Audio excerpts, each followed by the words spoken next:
Hello and welcome to Authors Amplified. I'm your host, Stephanie O'Neill. In each episode, I'll be speaking with Christian authors who will share their stories and insights about the books they've written. I'm thrilled to have you with us, so let's get started.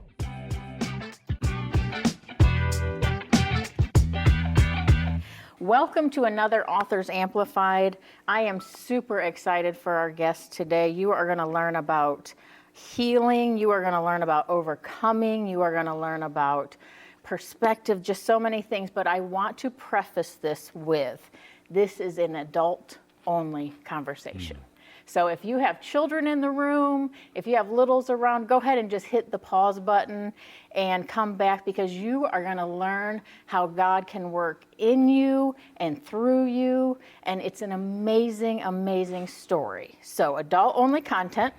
And we're going to get started. We have Micah and Diana LaCerte with us today. The book is called The Breaker: How Men Can Overcome Shame and Live in True Freedom. Welcome. I'm so happy to have you guys. Oh, thank you for having us. I'm blessed to be here. We are blessed. So first, tell me about you. Tell us about you. Who are we talking to?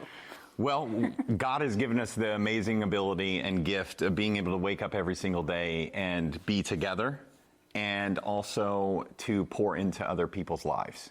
He's given us a true gift of having the opportunity to go into people's lives and help them.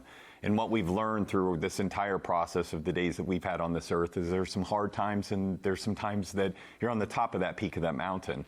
And we're in the season right now where we were in a very difficult spot. I had to go through a tremendous amount of healing for, a 7-year period, a really deep 7-year period, to get to the place now, which is the anointing, the other side of freedom, where now we can go speak into others.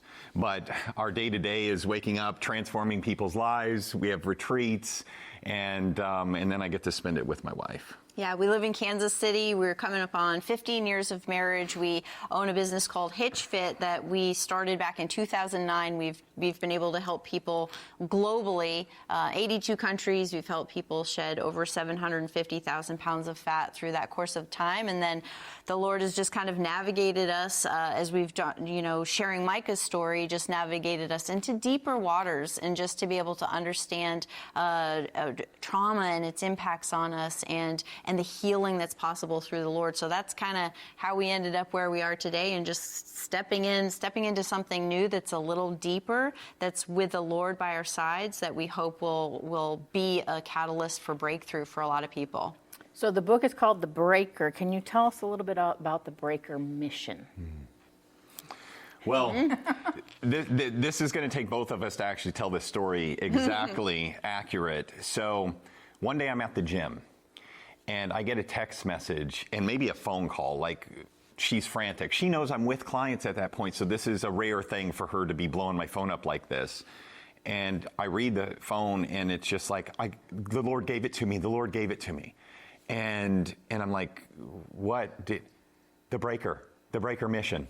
And so dive into how that all became real quick, of what the root of the name is, and then we can go deeper into what it actually, what he has us called into. Well, yeah, the name The Breaker came to me. I was in my devotions one morning, and the Lord actually showed me this verse in one day, and it kind of, it didn't grab my attention that day. The next day, the same verse was in my devotions again. So I'm like, okay, wait a second. What are you telling me here, Lord? And it's Micah 2:13, where it talks about the breaker goes before them, breaks through, and so they can come behind him, is essentially what that verse is saying. And I was like, wait, what is this? The breaker?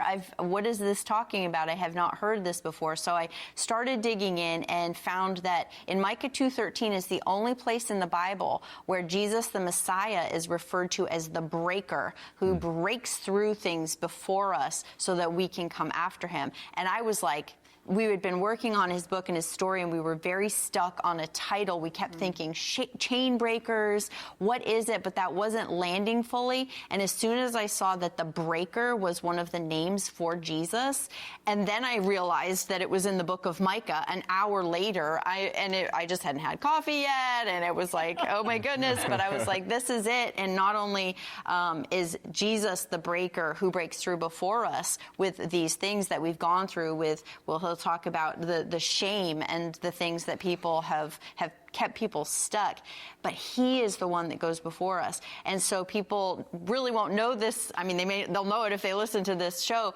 but the breaker mission is actually the Jesus mission, because the breaker is the name of Jesus.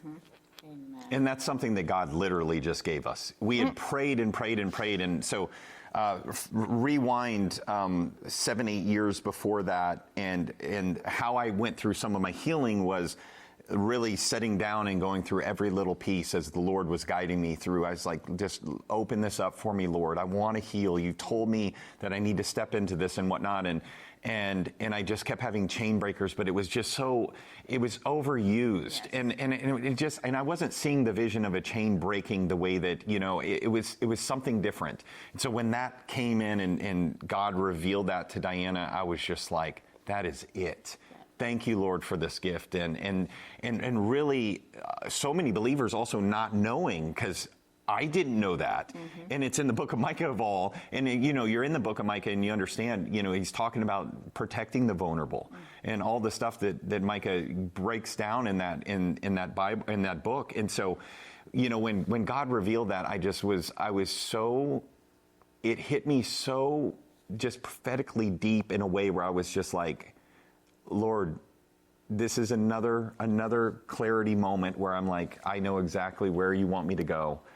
I don't know how in the world I'm going to get there, but there's a peace in not knowing, and knowing that you're leading this in every way. And that's really essentially where the breaker is. And so to rewind even more so, my mom and I growing up, I was just a young little boy. My mom and dad never got married. They kind of fell in love, but they weren't walking, either one of them at that point. They ended up producing me out of that. But I was left without a dad. My dad and I have a good relationship now. It was a lot of instability. It was a single parent mom trying to do her best at that particular point. We were going from home to home to home. I moved 30 times in 18 years. There was a lot of instability. I understood stability as instability, of just like you never knowing where I was going to be next. But we always had food on the table. There was always, we were staying at a friend's house, or we would be wherever. And so that was just my norm. But looking back at it now, I was really never in places that were extremely safe. It was never a safe place. And did you think everyone lived like that? I mean, when you're a child, you know what you know. You just don't know. And so it seemed so normal at that point. But when you start getting a little older, you know that something is off. And really when I started realizing that something was off was when my mom first got married to her first husband. He was a great man that I loved. And as a little boy, I really wanted a dad.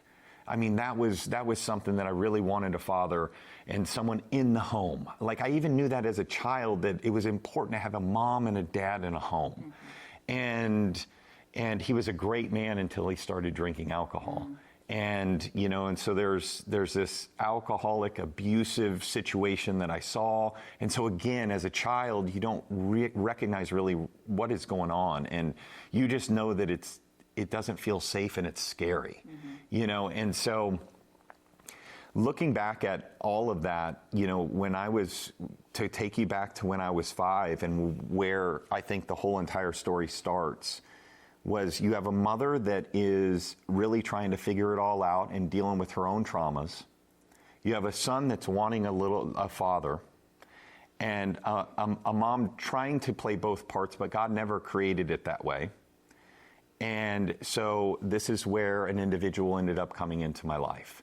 My mom met him through some family friends. He was a man that loved the Lord, was a leader at the church, had a family, the guy that would take his shirt off his back for you.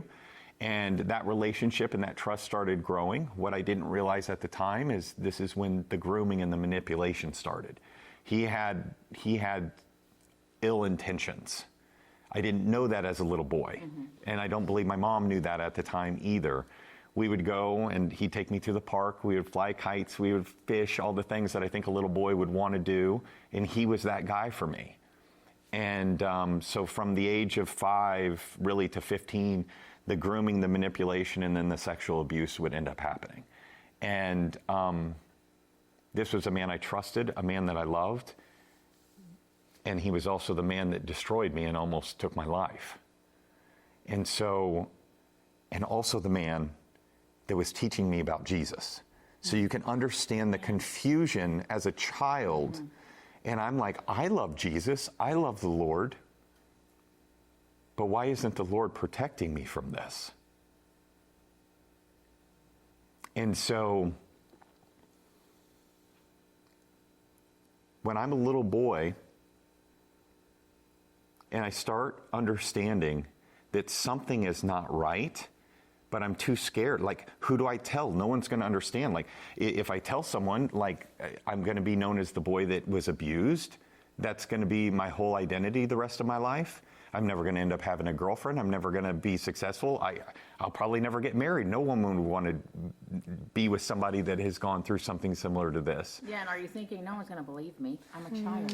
He goes to church. He loves Jesus. No one's going to believe me. Yeah, there's that side of it too. And even at a young age, you know, the societal stigma that is around, you know, just masculinity. And like, I want to be a strong boy and I want to be a strong man eventually one day. And that really brings you to this level of weakness and confusion that is just, it's unbearable. And it really, and we talk about this a lot, shame, in my understanding of all the research that I've done and what I've experienced, I truly, truly believe that shame is the number one devil's grip on men. For sure. It is so incredibly difficult to share because of the thoughts of, and, but it is the true first step to freedom. Well, and in the shame, you hold everything in, you don't share, and then that comes out in different respects, right? So how did that come out for you? So after the abuse stopped at age 15, I'm in this place where I thought I was good. I'm going to hide this. I'm going to protect it. It's going to go into the safe. It's never going to come out. And ultimately, what ended up happening was it started manifesting, as you're mentioning. Mm-hmm. It manifests differently for everybody. So everybody's journey is a little bit different. Because of the alcohol abuse that I saw, because of drug abuse that I saw growing up, I associated those things to something very negative that would destroy my life. So I didn't go that route. Thank the Lord. I experienced something what God intended for, you know, what the enemy intended for evil. God protected me with those things. But for me, it started coming out in the form of panic attacks, anxiety, depression. You see, when you go through something like that, you're doing everything you can to control every situation because you never want to get hurt again. And at the same time, I'm not understanding. I don't know anything about anxiety or depression or any of that. So I'm trying to process what in the world is going on with me. I'm looking in the mirror. I don't even identify myself anymore. I have no understanding of on how to do this. I just know that when I'm in a controlled situation that I have no control in or feel like I don't have control in, I start panicking and I'm losing it. And I'm like, I ended up having to quit sports. I was a really good student. I couldn't go to school anymore. I couldn't ride on the bus with people anymore. If I wasn't driving a car, I wouldn't go in a car. I couldn't even go to a movie and be within the aisle. It had to be on the end of the aisle for a worst case scenario that I would panic and I'd have to leave really quickly. You know, and so all these things are, again, that grip that the devil is playing with anxiety and depression and whatnot. And you got to keep in mind, too, I had turned my heart and my eyes away from the Lord because I felt like he didn't protect me around the age of 15. And so there is a lot going on here.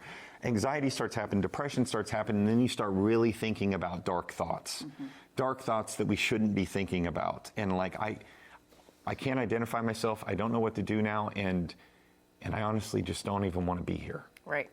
I could have this podcast go on for 5 hours because there's so many things I got out of this book that I would just want everybody to know. But I know right now people are listening and they're going, wait a minute. That's how I feel. Like I have control issues. I have to drive. I have to sit at the end. So I know you're speaking to people's hearts right now, but can we talk about the Lord brought some lifelines to you? So the first lifeline. 17 years old, and one of my very best friends. What I wasn't blessed with a large family, God has blessed me with amazing, amazing friends. And one of my very best friends, Bill, I spent as much time as they would allow me to spend at their home. Because now looking back, it was a safe home. It was a home that had the Lord in it. It had a husband and a wife. And God gave me this family. And it's...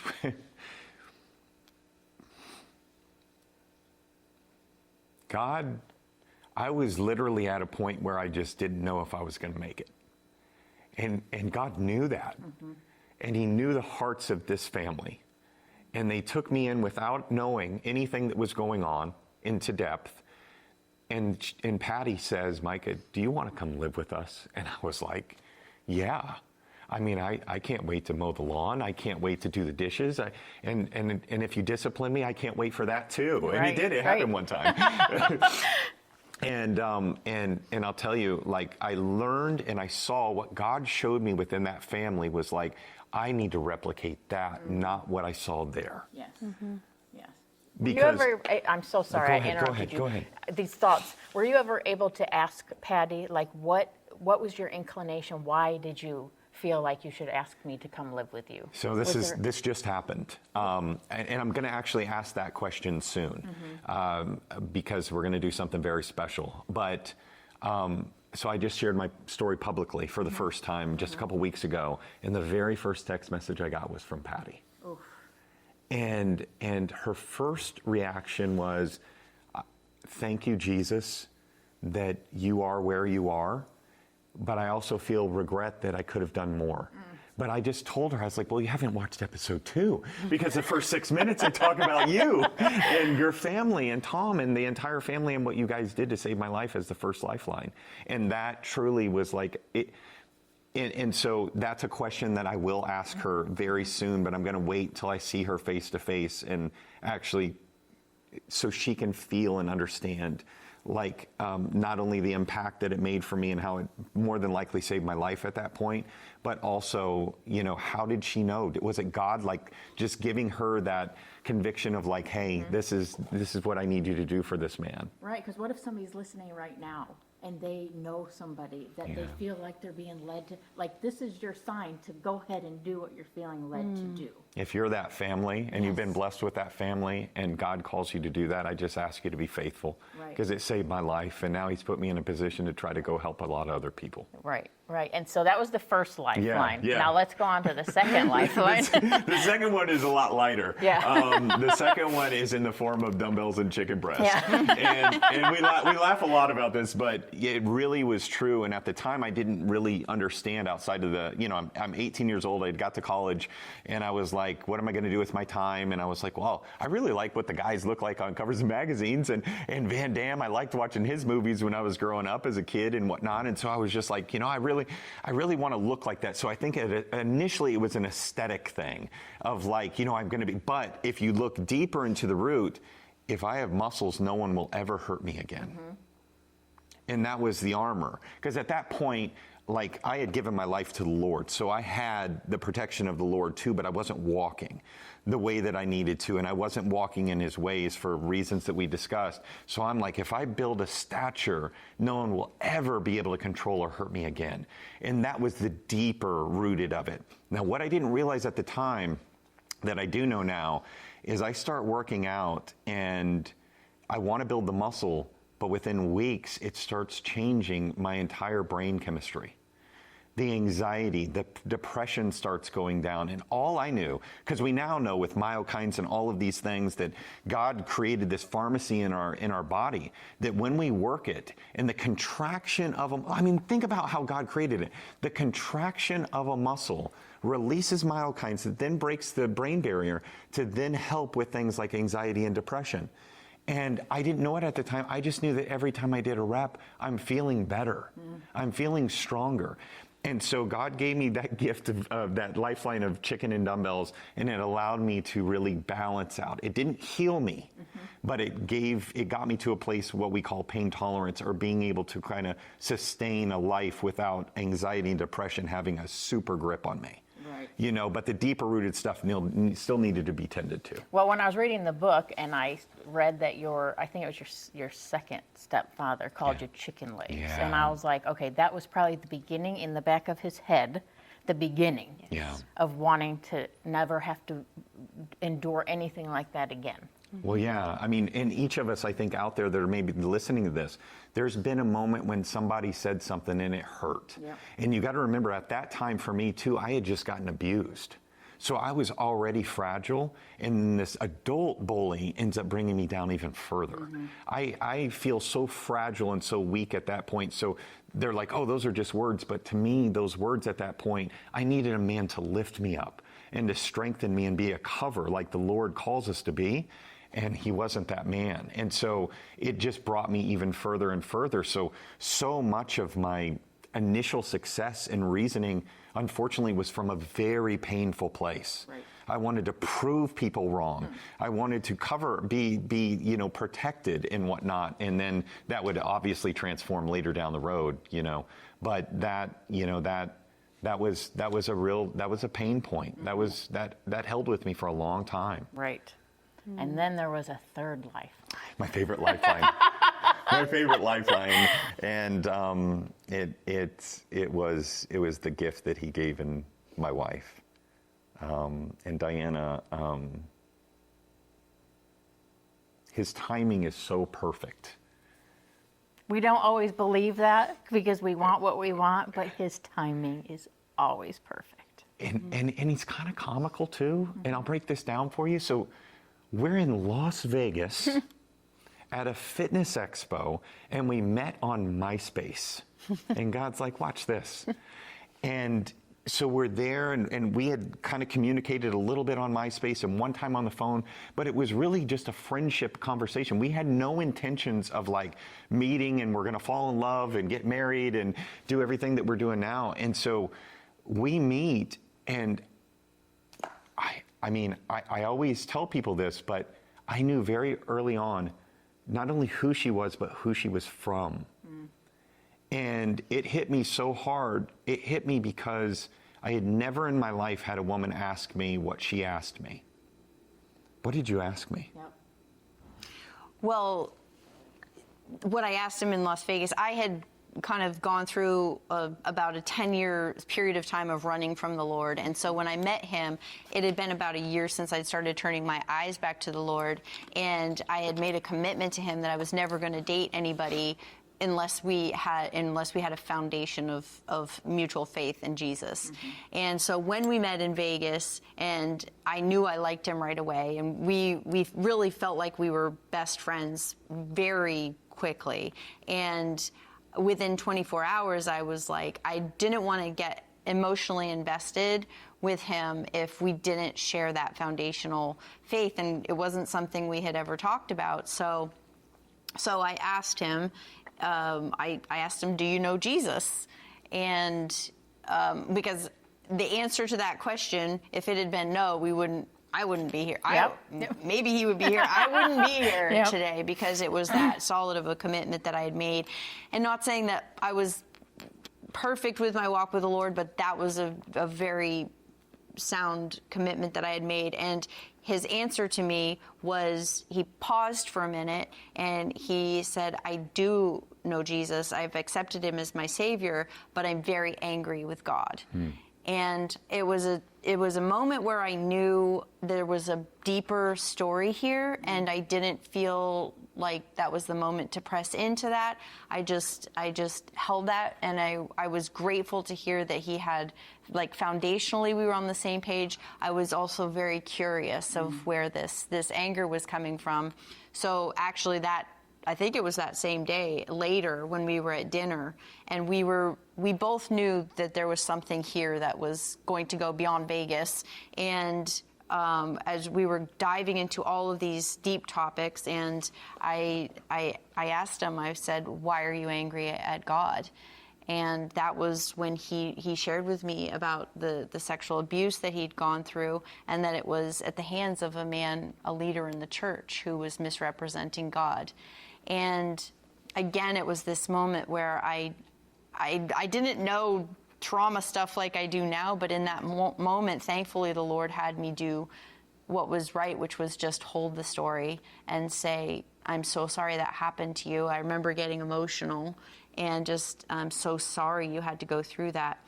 But it made sense, the anger towards God, when what he had been shown was God, was so perverted and skewed and not God, literally the enemy at work. I understood in that moment where that anger would come from with not knowing who God really was. But he had an openness in his heart as we kind of navigated that, and he was open to finding out who God really was and who Jesus really was, and shifting from what he had seen of falseness to understanding who Jesus was and building relationship with him little by little. Yeah. And that's how I got to see him transform into who he is today. And Diana, she was the first one you ever told? Is that right? No, it's not the first one I ever told. I mean, she was. So my mother was the very first one. Mm-hmm. The second person I ever told was a detective at 19 because I got called because he actually got caught and went to prison. Mm-hmm. There were 7 boys. Mm-hmm.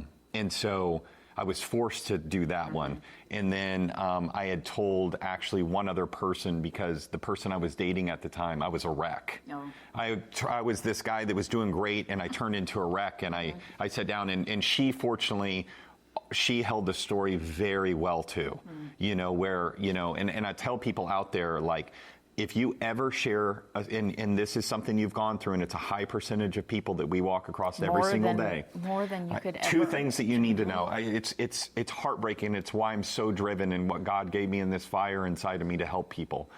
And just teach and just the education and the voice in this. But number one, if you're out there and you have been abused, make sure when you share, if you commit to doing that it's someone you love and trust fully. It needs to be the right person, someone you feel very safe with, okay? Because if someone responds in a bad way, and this goes to point 2, like, it can destroy them for the rest of their life. They'll never be able to open up ever again, especially when it comes to men. It's so incredibly hard to even get to that point, and very rare. They say like 90 to 93% of men never share. Ever. 90 to 93%, and 1 in every 4 men that are amongst us has gone through something similar. Mm-hmm. It is destroying men. And we're scared, and the shame and the judgment thought and the societal stigma and everything that's there. And I'm just preaching as loud as I can from the mountaintop and going, up here is freedom, and here is Christ, and vulnerability is the strongest thing that you have. Christ was vulnerable. Christ wept. And he led with love, and he led with truth. And when we can start changing the narrative behind this, we can make a true impact in the understanding of men really truly healing so that they can lead their families properly. Right. Oh gosh, amen. I try to always think of like when people are listening, like maybe what thoughts are running through their head. Yeah. So what's your answer to how can you serve and love a God that would allow that to happen to you? So one of the ways that we've been getting this question a lot, and I think the number one thing is recognizing that the God who was being represented to him was not God, that this was a man who had been hurt himself and who Satan was usually exploiting the pain and the wounds in him to cause harm onto other people. And the thing is, like, God has also given us all free will. Like, we are not puppets. It is our choice to love him. It is our choice to get to know him. It is our choice whether we surrender our lives to him. We can say no to that. We can avoid and we can run and away from all of that. And because there is the existence of a good, amazing, true God, there is also evil in this world. And one way, because Micah in his healing journey, it's been understanding that the Lord, it wasn't the Lord is with us always. And people will say, well, if he was with you, why didn't he stop it?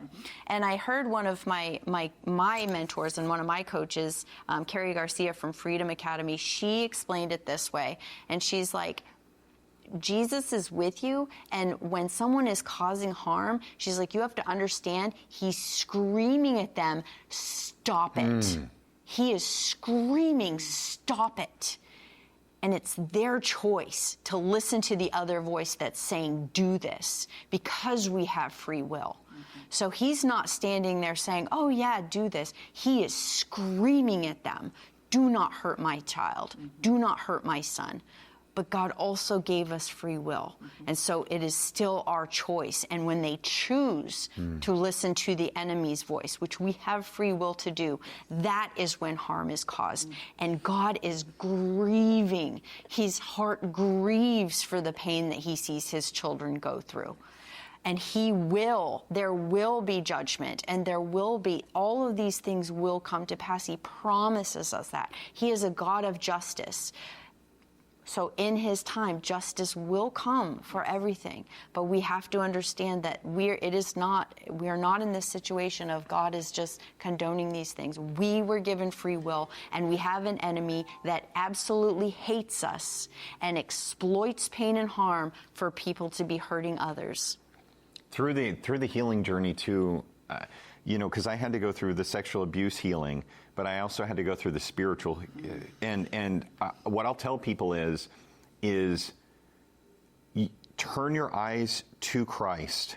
It doesn't happen day one, especially if there's that relationship. And there's also a weird thing that happens as well, and we've learned this through the trauma, is if it happened from a male father figure, sometimes having the relationship with the father itself can be a very difficult thing. So a lot of my communication early on was just like, Christ. And Jesus died for me and whatnot. And so and just understanding as I was flowing through my own healing relationship. The other thing that really got me is I'm like, okay, God gave me a gift in my wife. God calls me to be a covering. The Lord is with me. I gave my life to the Lord many years ago, but I needed to understand, why weren't you there? And then I realized the whole time, God was there. And, and he's very specific about what the enemy meant for evil, God can turn to good. And being on the other side of this, I truly understand that now. I truly understand that, because without this, I wouldn't be in the position. And I always tell people, you're most perfectly positioned to help the person you once were. And so when I think about this now, I'm thinking about the little 5-year-old boy that's getting abused right now. I'm thinking about the 45-year-old man that hasn't told his wife, that hasn't told anyone, that is suffering inside. And I'm like, I got onto the other side of this. I am going to be a voice. And God's like, I just need you to be a voice. I'll take care of everything else. Just be a voice and be strong in this space so that he can go and heal and do the things that he needs to do. As I was reading the book, I was thinking, because you thought you were going to hold that inside forever. Oh, yeah. And that's what was going to keep you, sane and safe and everything. And actually talking about it was what gave you the freedom that you needed to move on, right? And you said something, and I've never, in 32 years of being a Christian, and I'm only 29, so go figure. I blame Common Core math. I don't know. No. It's giving you all sorts of years. You said, hurt people, but free people can free people. How have I never heard that before? We only hear the negative connotation. We never hear the positive that, yes, hurt people, but free people can free people. And that's an amazing word that we don't hear ever. Yeah, I mean, again, it goes back to, if you've gotten on the other side, let's take it to an addiction, okay? So someone is struggling with alcohol, and you go through a system similar to AA or something, right? They don't connect you with somebody that is still an alcoholic. Right. Yeah. They connect you with someone who was an alcoholic that now is free of alcohol and saying, hey, we're going to go on this path. I've gone here before. and now just follow me, and I'm going to be here for you. I'm going to be that support for you. It's the exact same thing when it comes to what I've gone through. I understand depression, anxiety, suicidal thoughts, the abuse, manipulation of sexual and physical and mental and spiritual abuse. I understand all of those things. And I was able to get on the other side through Christ and Christ alone. Yep. The dumbbells, the chicken, the amazing wife, all of that was fantastic. And what blessed in the family, all blessings.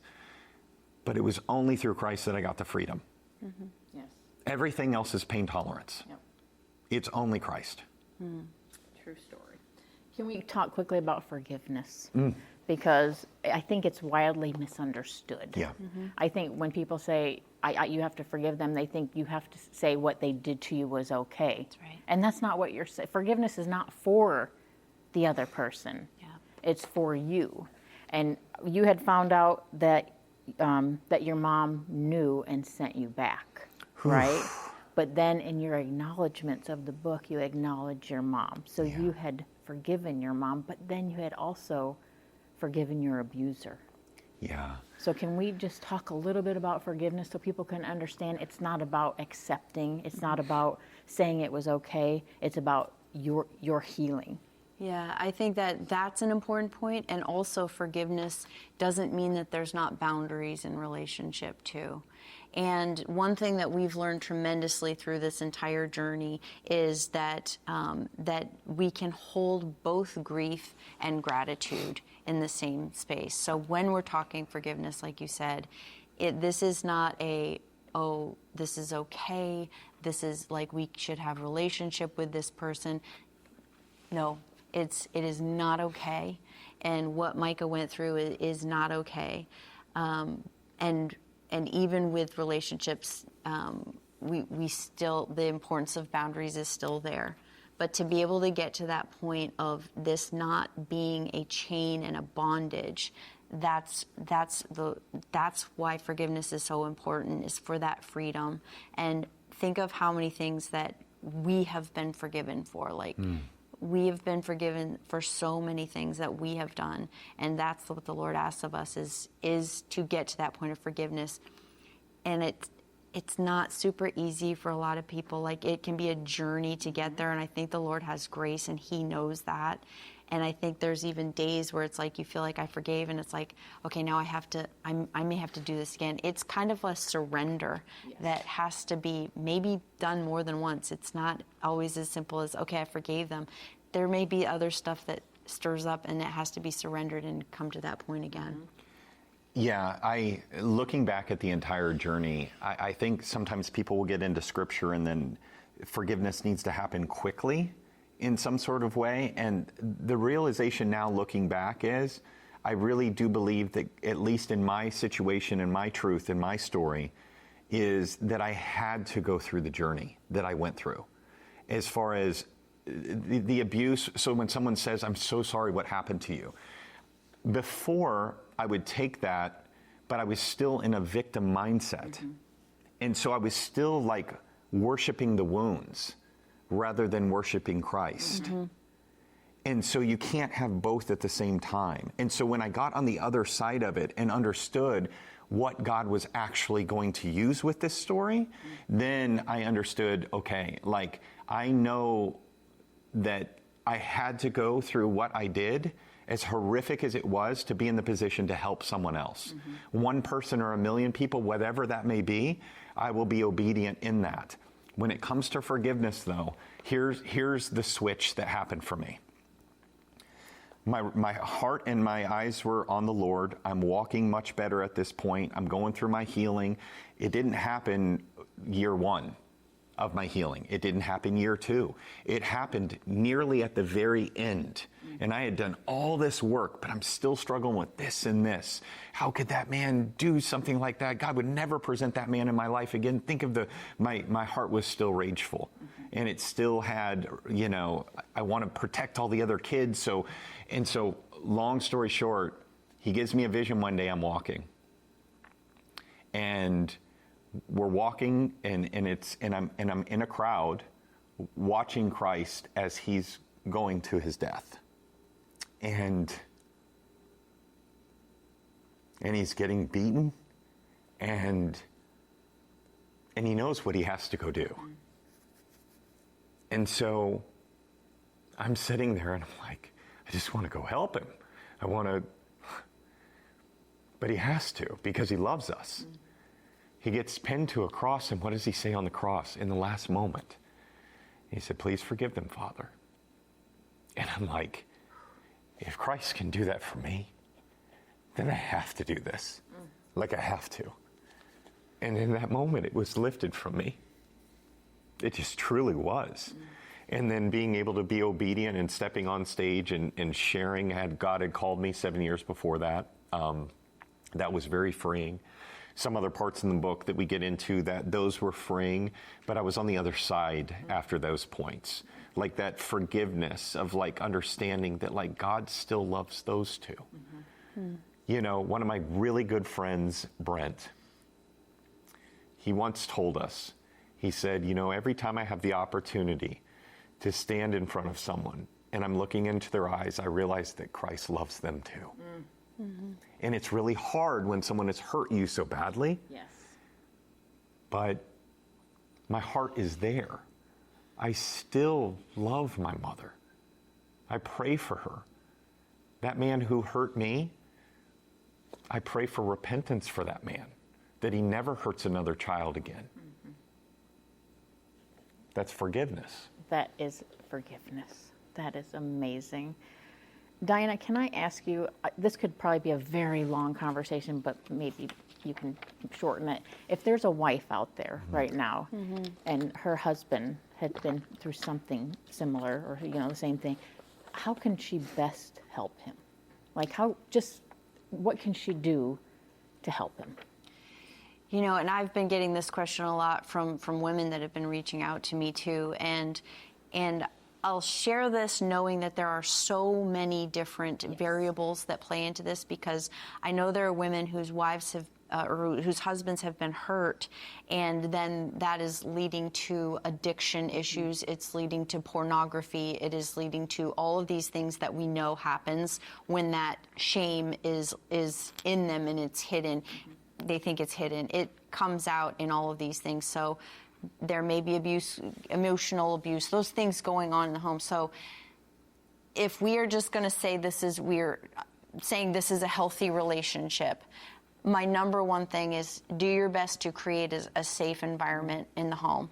And sometimes that may start with doing your own healing work so that you have more capacity to be able to hold someone else's story too. Because a lot of the times when two people have trauma in their stories and they're coming together and trying to figure things out, someone has to take the first step to go through a healing journey to be able to create enough space in the home.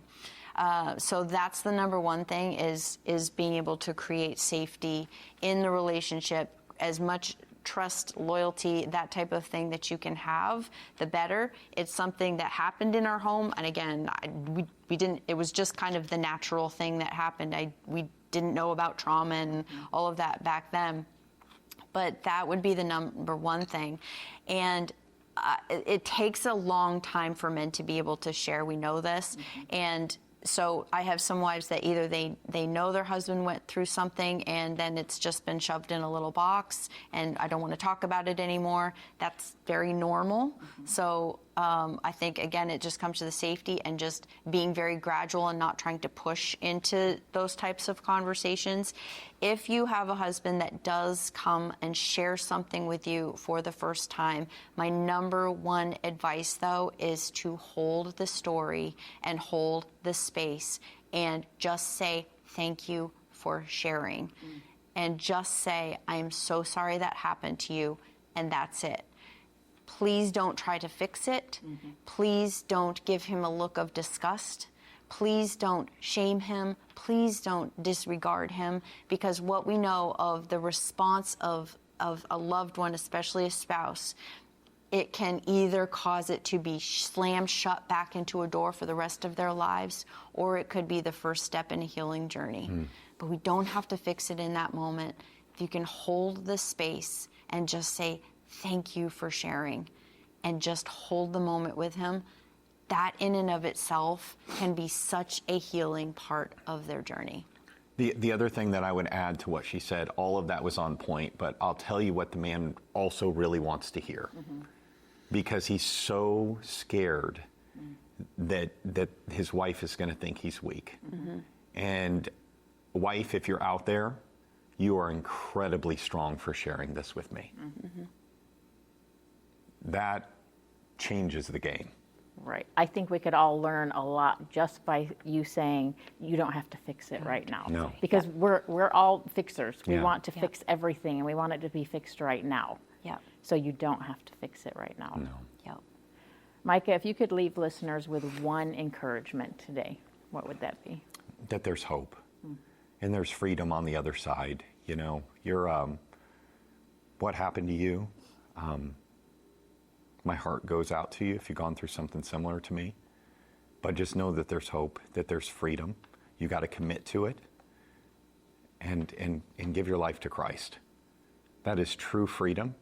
If you need to build that relationship with him, call out to him.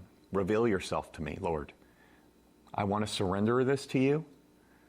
And it happens a lot of the times in your moments of weakness when you're down on your knees, but I just get down on your knees and just say, I give this to you, Lord, because I can't hold this and I can't carry this anymore. And I have to do all these things and being a father and being a husband and being a leader and being all this, and I can't hold this anymore. Please take this from me. It's the best, most important decision you'll ever make in your life. Yeah. So the book is called The Breaker, How Men Can Overcome Shame and Live in True Freedom. Where can listeners find the book? They can get it on Amazon. It's on Amazon. It's in Barnes & Noble. It's all the major players, and then thebreakermission.com too. Don't we all just love the Amazon? Amazon. Love the Amazon. It's easy. It's quick. It's quick and it's easy. It's crazy amazing. Yeah. Thank you so much for your time. Thank you for your vulnerability and for sharing and just for helping so many people. Thank you for the opportunity. Thank you. Thanks for tuning in to Authors Amplified. If you enjoyed this episode, share it with a friend and subscribe for more incredible authors.